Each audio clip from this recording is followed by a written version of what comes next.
Today I thought I would just go a little bit into ancient history, yeah, and then come to where we are today. Okay, so all of you have heard of the Varaha Avatar? Yes?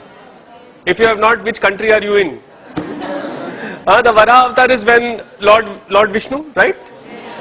He takes the shape of the boar, and then for some reason the earth is drowning in water. We don't know why and how, but the boar lifts the earth up and brings it out of the water, right? Saves the earth, so to speak, right? Now, that may be a fantastic story and all that, but check out the shape of the earth. What is it? It's round, right? Which means that more than 10,000 years ago, we knew that the earth was round. Yes? Which Europe only accepted once they saw the Apollo pictures from space, right? In fact, we call geography Bhugol, right? It is goal, round. Is it? It's not Bhutatte, right? Okay? It is Bhugol. Okay? So we knew a very long time ago that the earth was round. And then we call the earth Jagat. Jagat means what? Jiski gati hai wo, meaning that which moves. Right? So, we knew that the earth was round, we knew that it was not stationary, that it was moving. And this was thousands of years ago. Yes? Interesting, huh? Okay? Okay. Let's go a little bit into space. Now there is this star called Antares. Okay? Antares. Ares means Mars. Red. This is also a red star, so it is called Antares. We like Mars. Okay? Now it is the 15th or 16th brightest object in the sky. Alright? Yet our elders, our ancients, they called it Jeshta. Okay? Now what does Jeshta mean? You know what Jeshta means? Jeshta means the biggest, the oldest, the eldest. Now why would they call the 15th brightest object? Meaning there are many more brighter objects than this star in the sky. Why would they call it the biggest? Yes? Intuitively, something that is brighter should be bigger. Yes or no? Right? But they called this one, the 15th brightest, they called it the biggest. Turns out they were right. It is 40,000 times bigger than our sun. In fact, it is one of the biggest objects known to man. Yes? Now, just imagine, you've got this group of people who have managed to name a star the biggest, and this was 5,000-7,000 years ago. Yeah? Which is just a point in the sky. Okay? Okay. Not done with stars yet. Heard about the Great Bear, the Big Bear constellation? Yes? Okay. So, we are interested in that star. Okay. It is actually not a star, it is two stars. Yeah? Now, this itself is a big deal. To figure out that that particular point of light in the sky is two stars. Okay? And it is called the Arundhati Vasishta. It's called Arundhati Vasishta. And in South India, there is a tradition where after marriage, yeah, the husband and wife are supposed to go out in the night and look at this particular star. Okay, now, funny tradition. Right? Okay.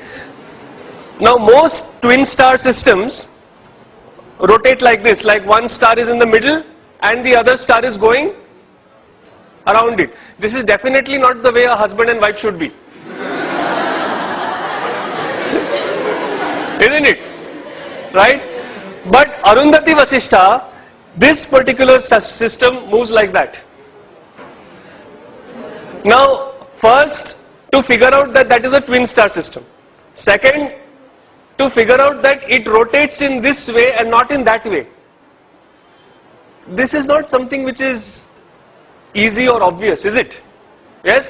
Third, to do it without telescopes. Yeah? Okay, metallurgy. Dinesh is BTech Metallurgy from IIT Bombay. You know, there are these pillars which are rust proof in India. Do you know about them? The most famous one is in front of Qutub Minar. Yes, this is 1,000-year pillar, 1,000 years old, and even the pollution of Delhi has not touched it. Yeah, it is still not rusting. Yeah, and the other one, this is near Bangalore in Kollur. Yeah, where there is 750 centimeters of rain a year, 6 to 8 months a year, and this has been there for 2,400 years. Yeah, and it is rust proof, no rusting. About the second pillar, what is more interesting is it was not built by any expert. It was built by the tribal, the aboriginals of that area to welcome Adi Shankaracharya when he came to their village. Yeah, so this technology was there, not even with like the learned Brahmins or something like that. It was available to the tribals. Yeah. Then there is this mystery of zinc. You know, India held the sole knowledge of how to remove zinc from zinc ore for 4,000 years. Yeah, because zinc, it's a very, very interesting thing. Zinc, from the ore, the zinc becomes liquid at 997 degrees Celsius. But that same zinc then vaporizes and becomes gas at 1000 degrees Celsius. So it is only a 3-degree window that you have to pull that zinc out. And it is incredibly difficult. Yeah? You know what we did? It was very interesting. See, usually if you see a furnace, kya hota hai? There is the furnace and then something is coming out and being accumulated. Isn't it? This is the way most distillation is done. Yes or no? You've got the heat from the bottom and something comes out and it is collected. Now, when the heat was coming from the bottom, what would happen? The zinc would become liquid. It would go down or it would just evaporate and go out. Right? So what did these people do? They turned it upside down. They put the heat on the top and they put an ice bath below it, cold. So it would come down, then it would go in the cold, it would solidify and you would get the zinc. Yeah? For 4,000 years we kept this technique secret over here. Yeah? All the zinc in the world was made only by India. Nobody else could make it only. Yeah? Then one Chinese fellow stole it. Yeah? And then one British fellow stole it from the Chinese. So there was this guy called William Champion who made the first zinc distillery in Great Britain in the year 1543. Before that, for 4,000 years, if you wanted zinc, you had to come to us. Now, this is a nice shloka in the praise of Lord Krishna. When you look at this shloka, do you think that there is anything special about it? It is like all other shlokas. Oh Krishna, you are great, you are this, you are that. Yes or no? Right? Only thing is there is this thing, there is a protocol called the Katapayadi Sankhya. Okay? Took me a long time to learn to pronounce that. Yeah, so there is this Katapayadi Sankhya where they give particular alphabets, particular numbers. So for example, Katapaya is 1 and so on. And then if you substitute these numbers in this shloka, you know what you get? The value of pi correct to 30 decimal places. Yeah, so we knew how to do encryption also. Yeah, acha now, don't you like this what I am talking about? So clap and tell me, no? Yeah. You know, I am not used to just talking to an audience. I want audience feedback also. Alright? Okay. If you don't like it, then do like that. So I know. Now recently I had been to Goa, and in Goa there is this place called Vasco da Gama. You have heard of it, right? Now why is Vasco da Gama called Vasco da Gama? Because there was this fellow from Portugal who came and supposedly discovered India. Right? Okay, let me tell you the true story. This story is in Vasco da Gama's own journal, which is there in Lisbon today. Okay? There were two guys who went searching for India. One of them was Christopher Columbus. The other was Vasco da Gama. Okay? Now Christopher Columbus, he went in the opposite direction. From Europe he went up. Okay? And he found America. Only he thought America was India. Okay? That is why the natives of Americans are called Indians. That's where the Indian name comes.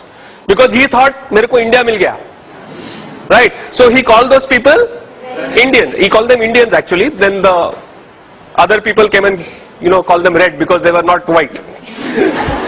Yes? So that was Christopher Columbus' story.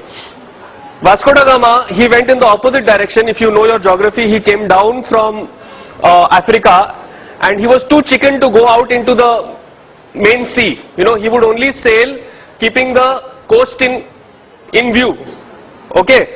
And he was having the biggest ship available at that time in Europe.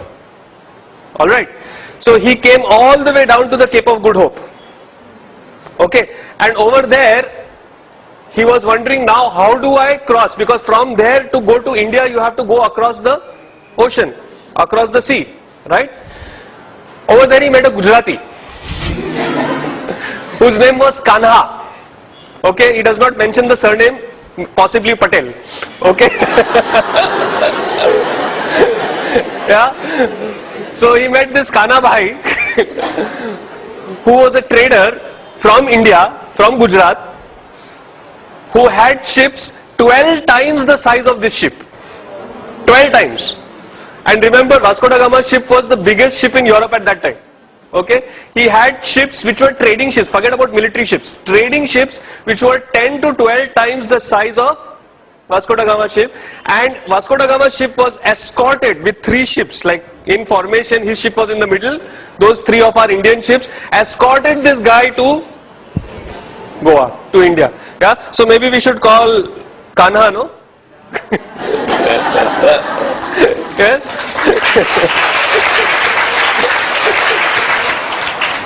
No, I mean, we could go on and on and on. The amount of history, the amount of knowledge that this country had was phenomenal. Absolutely phenomenal. Yeah? And what was even more phenomenal was these guys had this knowledge 5, 7, 10,000 years ago.